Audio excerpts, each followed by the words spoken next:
Just a quick note to our listeners before we begin today's episode. We recorded this episode in person at the Royal Conservatoire of Scotland, and so the noisy, bustling traffic of Hope Street and Renfrew Street is at times audible on this recording.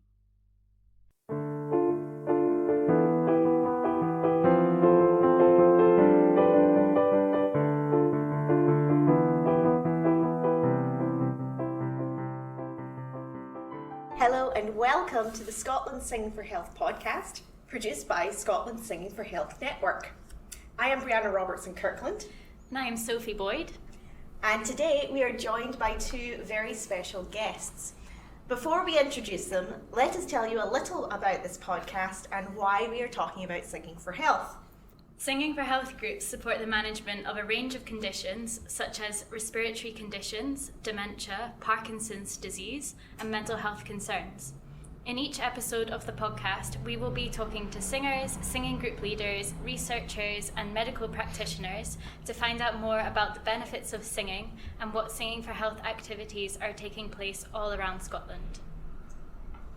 Just like our last episode, we are coming to you from the Royal Conservatoire of Scotland, following a fabulous in-person workshop on building Singing for Health training and peer support.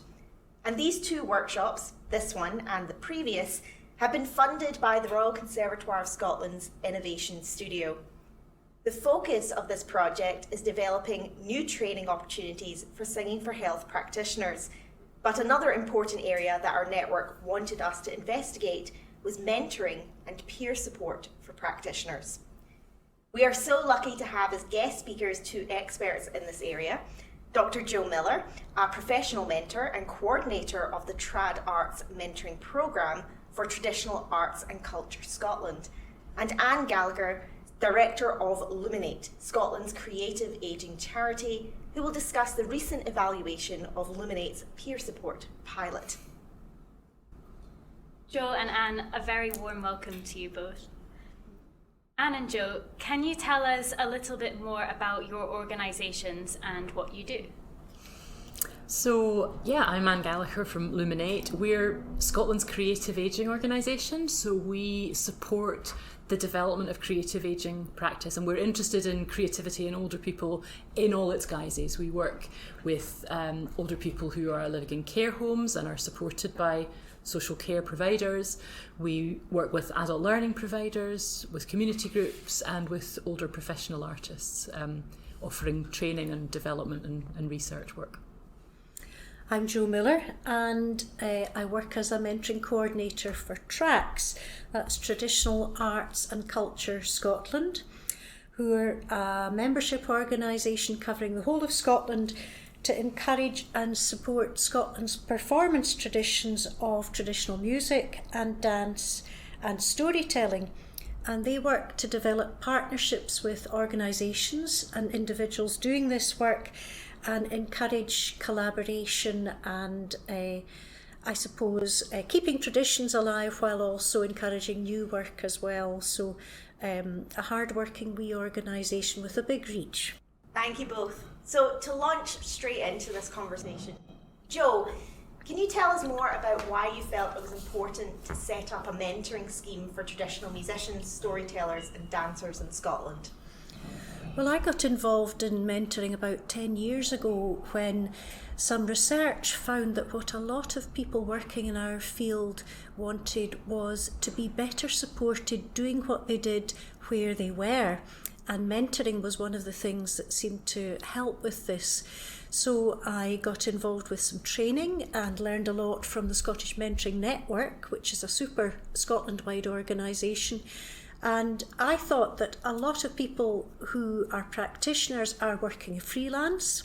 They may have multiple jobs, multiple income streams, and they don't have many places that they can talk about the totality of this. And so I felt mentoring could offer a sort of holistic opportunity for people to reflect on challenges in their careers, whether they're working in grassroots contexts, perhaps as music leaders with organisations, or performing, touring, because many of us who do this work have lots of different hats that we wear, and not many opportunities to pause and reflect.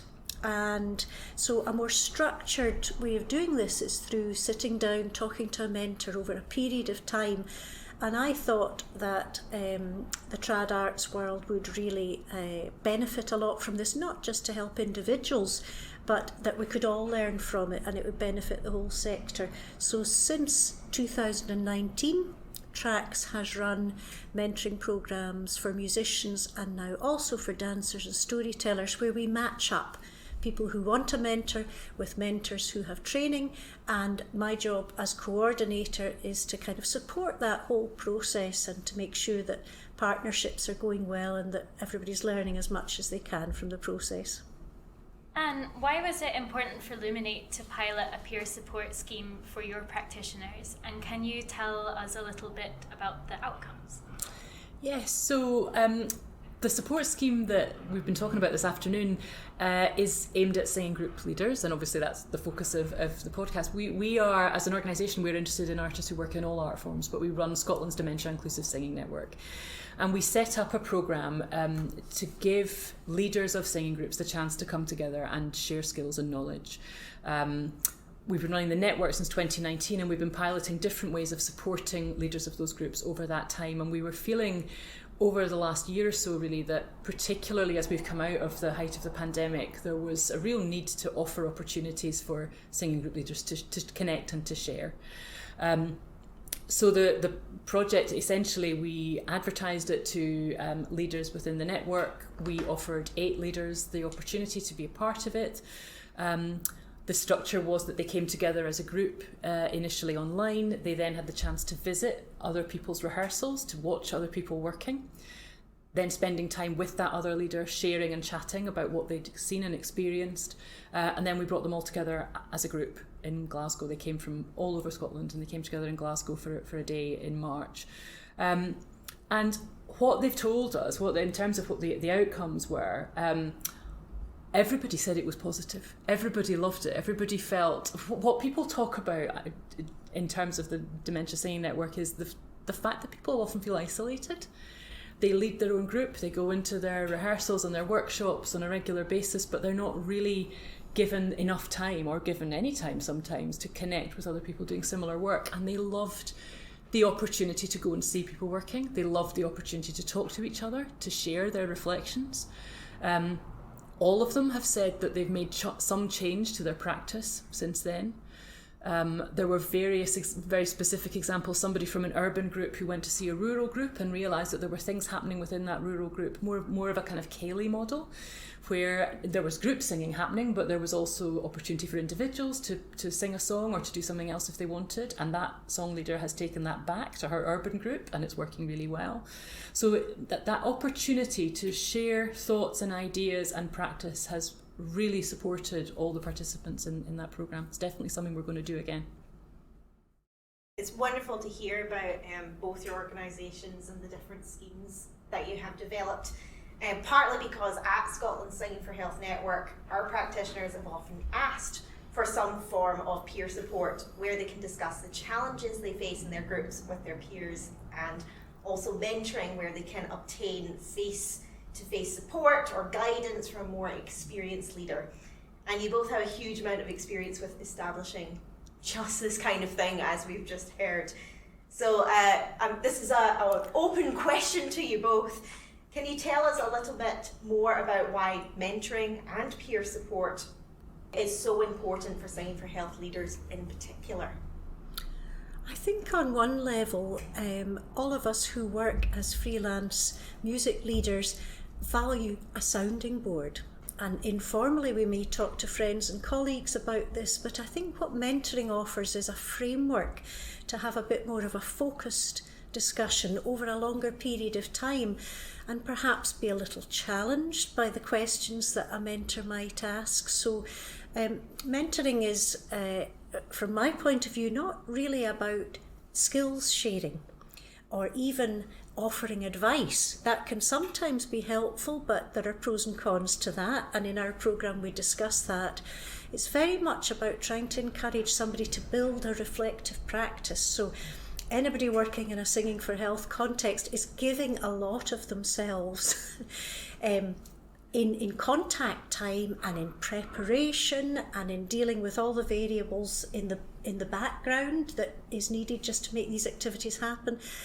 And I think it's important to have a space for reflection and to build your reflective practice as an individual, where you have time to sit down and think, how was that? What did I learn? What do I want to change? And to think about making that a regular thing, but also sharing that learning with other people in your network and in your sector, so that we're not always reinventing the wheel, and that people don't need to feel isolated in what can be a very challenging environment. I would agree with all of that. I guess the one thing I would maybe add is that I think, and this isn't unique to music, I think that artists working in health and wellbeing settings are working in challenging environments. You've said that already, Jill, but I feel we think an awful lot about the wellbeing of participants in those projects, but actually we really need to think about the wellbeing of the lead artists as well. I think that's really important, that we're asking a lot of those artists, and it's only right that they get the opportunity, not only for skills development, but to make sure that their own wellbeing is supported. I think often it's a missing element in the way that groups are set up. With the best of intentions, whether by individuals or organisations, there's very, in my experience over a long time of doing this sort of thing, people don't often put in place that layer of how do we support the practitioners to do what they do for our particular group or this particular context. And it'd be great if more employers thought about that from the point of view of just saying, how did it go? Or can I help with photocopying? Or do you need some time off? Or did you know about a CPD opportunity? Those sort of conversations, right through to perhaps something a bit more structured. And this is where I think mentoring and peer support can really make a difference. And Sophie and I, we've had a lot of conversations about that, because most of the people who are part of Scotland's Singing for Health Network are in fact freelancers, where they might not have an employer, and they take an awful lot of that emotional weight onto themselves when they're running their group, because there's simply no one else who can do that. And we both know that this type of work can be incredibly challenging in a variety of ways. So hearing the importance of mentoring and peer support and the various ways that it could be structured is actually integral to this type of work being delivered effectively. Absolutely, it's so important hearing about this context. And I wonder, by way of expanding that a little bit, if Jo and Anne, you could talk a bit about the key skills needed in providing mentoring in a community music context.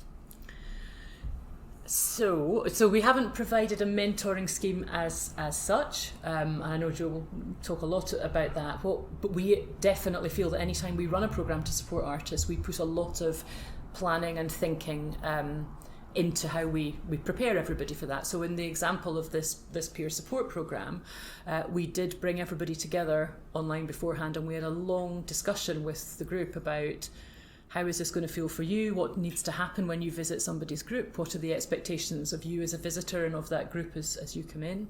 In a previous programme, we've done a bit of work around coaching skills to support people to be able to ask very open questions, so that reflective discussions after a session like that are the best they can be. So we do put thinking into how we make sure that everybody going into a programme like this is prepared for it, to enable them to get the best from it, I would say. I think for me, it's worth thinking about what we've learned after doing this for quite a few years. And things I've learned that I wouldn't have anticipated at the beginning are the informal outcomes of it over time. So our mentoring programme is a formal framework. It runs for a specific amount of time. People are designated as mentors or mentees. I am the coordinator. All those roles are very clear, and we have a code of conduct which is really important in discussing things like boundaries in the relationship, confidentiality, communication. So that all seems a bit formal, but actually it's about building a trusting relationship and people can speak openly because they're not being judged, and everything is within confidence in the programme. But what happens after that is that often people go on carrying on a relationship, and it becomes less about mentor and mentee, and it becomes more about supportive friends. So one of the things that's happened is we now have a bit of peer-to-peer mentoring that's developed amongst our mentors, because they could see how valuable this process was. And that's an outcome which I can help to kickstart and say, here's how it's worked for other partners, but it's entirely up to you. So I don't monitor that, as it were. And the other thing I think is just encouraging people to build more of this into their lives. It's good for all of us, isn't it? So I think that having a programme has allowed us to document those developments and to think about how we could spread it a bit further and how best to use resources, I suppose. And the important role, I would have to say this because it's what I do, but the important role of a coordinator, somebody, it doesn't really matter who it is, but somebody who has responsibility and a bit of training to support the whole process and to deal with problems as they come up, because they do. Absolutely, and I think Sophie and I, we were really taken by that, the importance of that coordinator role and making sure that there's someone at the helm who can make it all run, because so often that's like the missing element, where you try to set something up expecting that that's going to be taken on by those who are needing the peer support, but actually it's like, no, they need someone who's in more of that coordinator, guider role that can take on the brunt of the coordination. So we've talked quite a lot about the importance, but we also know, especially right now, that there are challenges in developing and sustaining these types of programs. So I wonder if both of you could reflect, what are the challenges that you face with your organisations in sustaining your mentoring program and your peer support program long term? I would say the challenge right now is resource, and that's about people's time and it's about money. I think that people leading dementia inclusive singing groups across Scotland are very, very stretched. Some of those people have set up and run a group themselves, others are employed perhaps by a community group. Those community groups are struggling for money, so they may not be able to pay in the way that they were able to previously. There's a huge issue about finding venues and affording venues, and that just has a big knock-on to everybody's capacity and resource. So I think there's a huge challenge around that. We've provided bursaries actually for every artist who's taken part in any ongoing programme that we run, and that's really important, and we're committed to maintaining that, because I think without that there's an awful lot of artists just couldn't take part. But that asks a lot of our budget, and not every organisation can afford that.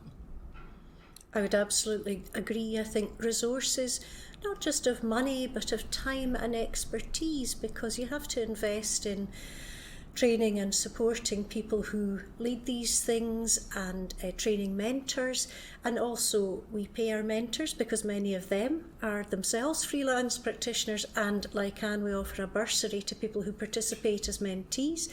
That goes towards travel expenses if they meet in person, or towards perhaps lessons or another course, or equipment that they might need to develop their work during the time that they're in this mentoring relationship. And the other thing I would add is, one of the challenges I think is just spreading the word about mentoring and what it can do, because it can mean different things to different people.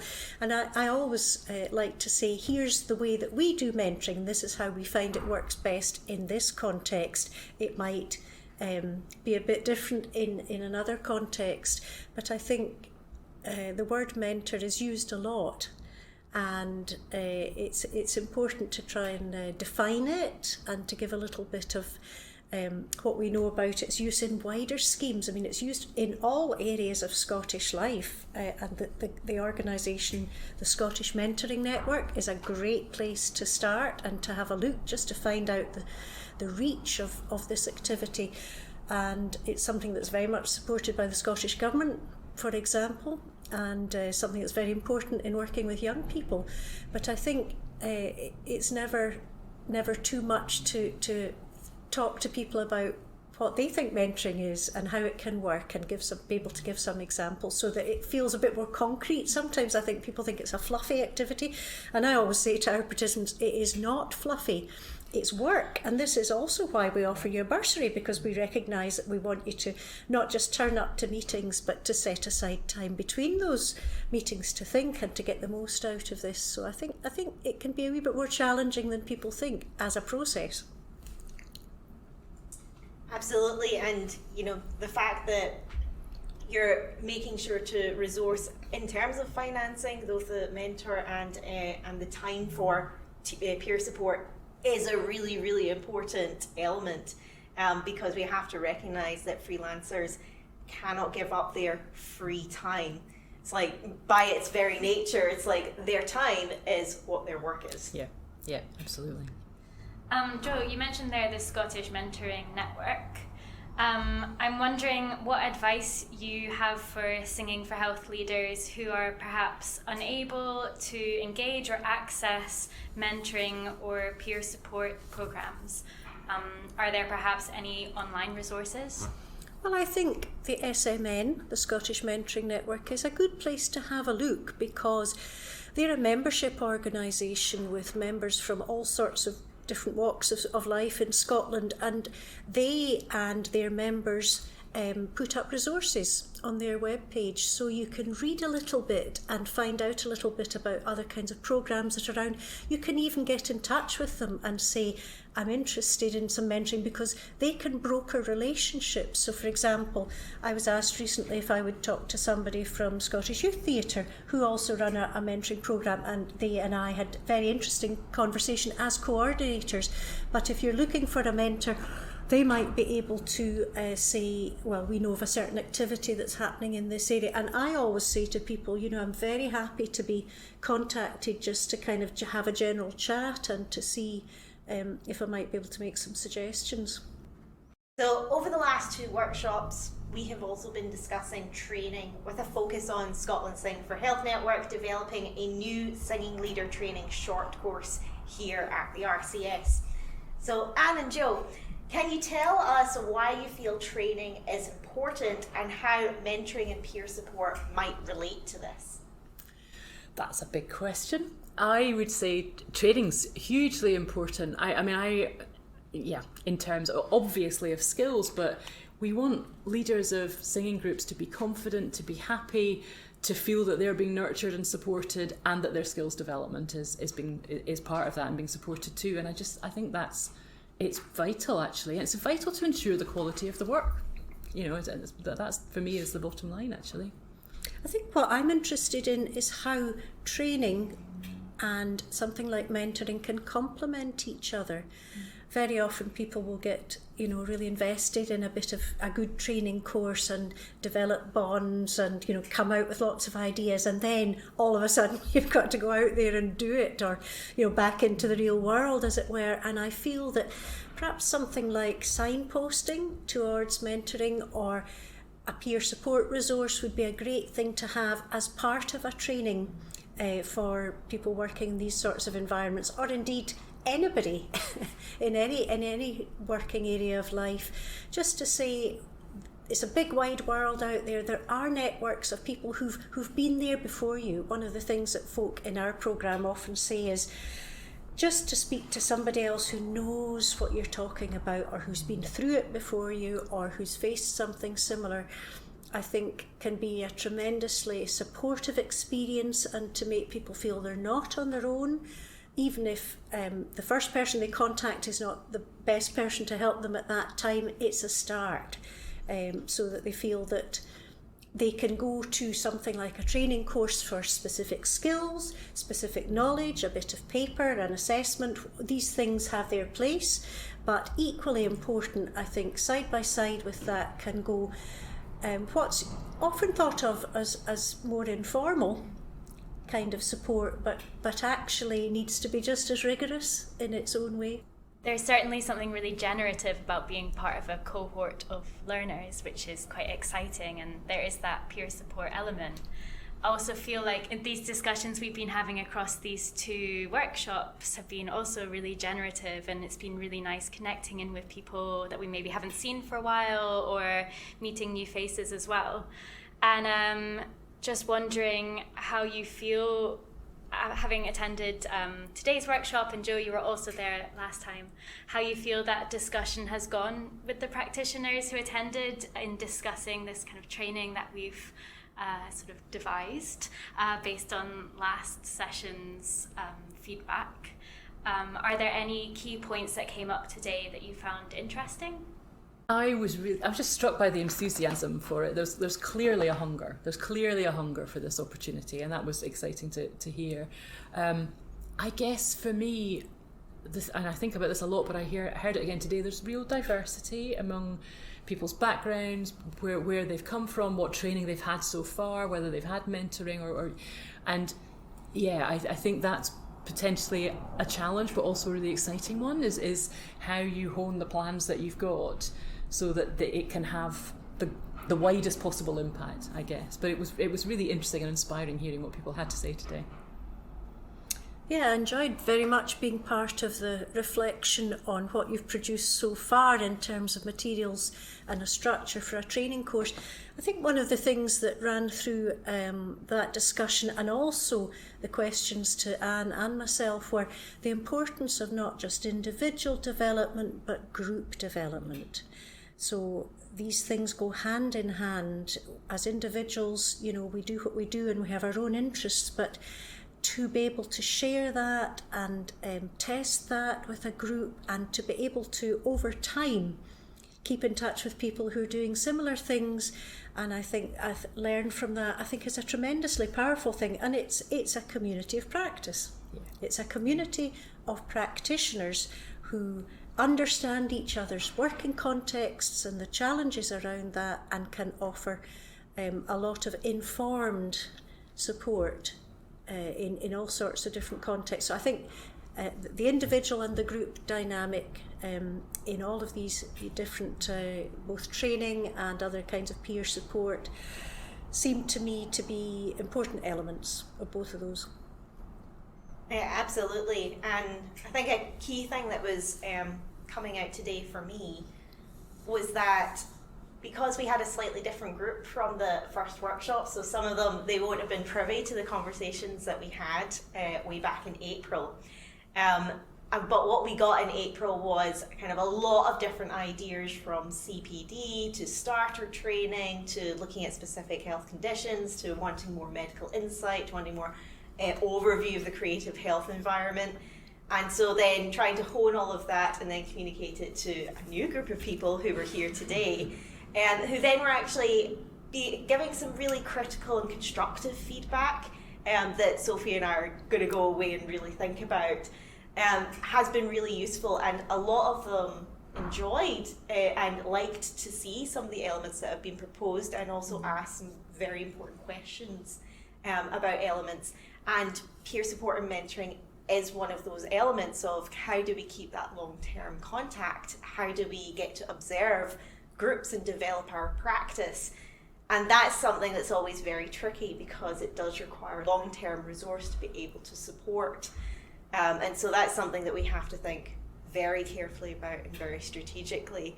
And I know that you've both got experience of working with organisations who have been able to provide that long-term support. I don't know if you would like to speak to that. Well, briefly, I would say that as you do this work, if you can do it over a number of years, you build up a body of evidence.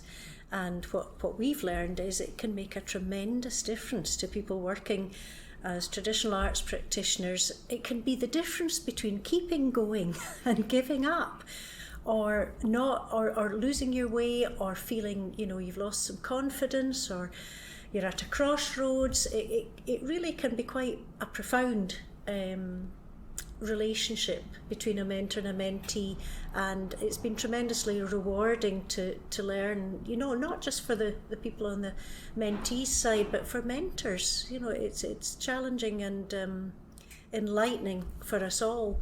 And I think, how can we not offer that kind of support? because this is what the arts sector depends on. I have friends who say that the greatest sponsors of artists are artists themselves. We know that we all put a lot more into our work than we are paid for, and probably always will. So there have to be other kinds of benefits. And of course, it's working with the people that we love to work with and doing the music or whatever the practice is, but it's also working with colleagues. And those networks are really essential. Yeah, I mean, it's interesting. We have moved over the last 2 or 3 years into an arena where fair work is being talked about more and more, absolutely rightly. And I love seeing that the arts sector now is really embracing. I mean, many in the arts sector, of course, have for years and years, but Scottish Government is saying it loud and clear that fair work is a principle that should apply across the board to any organisation, and it absolutely applies to artists, and it's great to see that being taken seriously. And fair work, of course, is about payment, but it's about all the other elements of support and mentoring and so on that we've been talking about today. Absolutely. Current government strategy is for a well-being economy, and part of that is or should be really focusing on that fair work element for the people that are providing well-being in our communities. Yeah, totally. Absolutely agree with that. So thank you so much to you both for speaking with us today. We're going to be working to develop some form of mentoring and peer support for our network members in the future and add it to our existing suite of activities.